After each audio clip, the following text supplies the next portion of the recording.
Hello guys, el día de hoy estuvimos trabajando with our book page number 102 and 103, and we have this checkpoint from unit 5 and unit 6.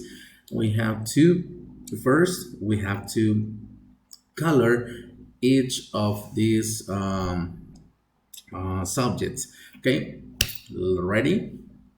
Yo los menciono, ustedes los colorean. Jump, color green.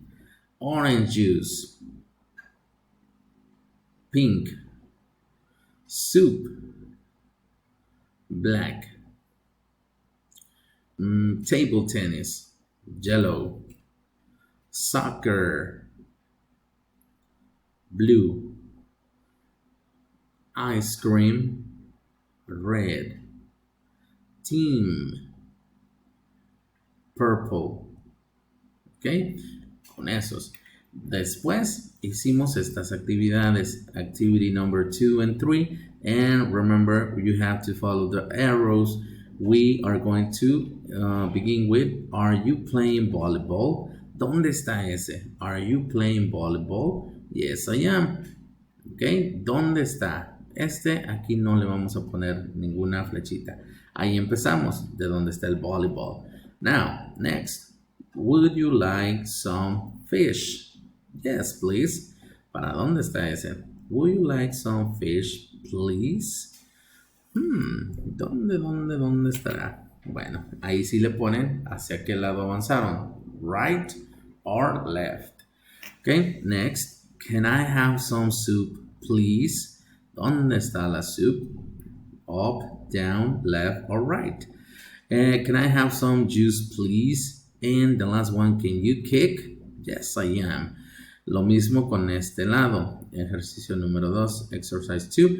And activity number 3, dice follow the arrows, choose and write.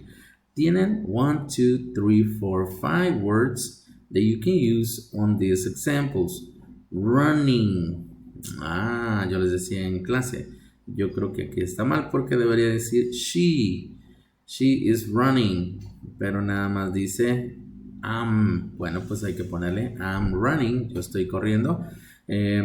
Next, you throw 2 balls. ¿Cómo decíamos? Puedes. Ahí le completamos. Y así con todas las demás vamos a ir completando con las palabritas que tenemos aquí en la cajita de aquí arriba. ¿Ok? Bueno, eso fue lo que estuvimos haciendo el día de hoy por ahora. Y ya el día de mañana we are going to make a Mother's Day card. And remember, bring your scissors and glue. No se les olviden. Scissors and glue. Y yo traigo lo demás, el material que nos va a hacer falta para trabajar y hacer esa Mother's Day card. ¿Ok? Bueno, ahora sí, nos vemos el día de mañana. Tomorrow, Tuesday. See you later, guys. Have a great day. Bye, bye.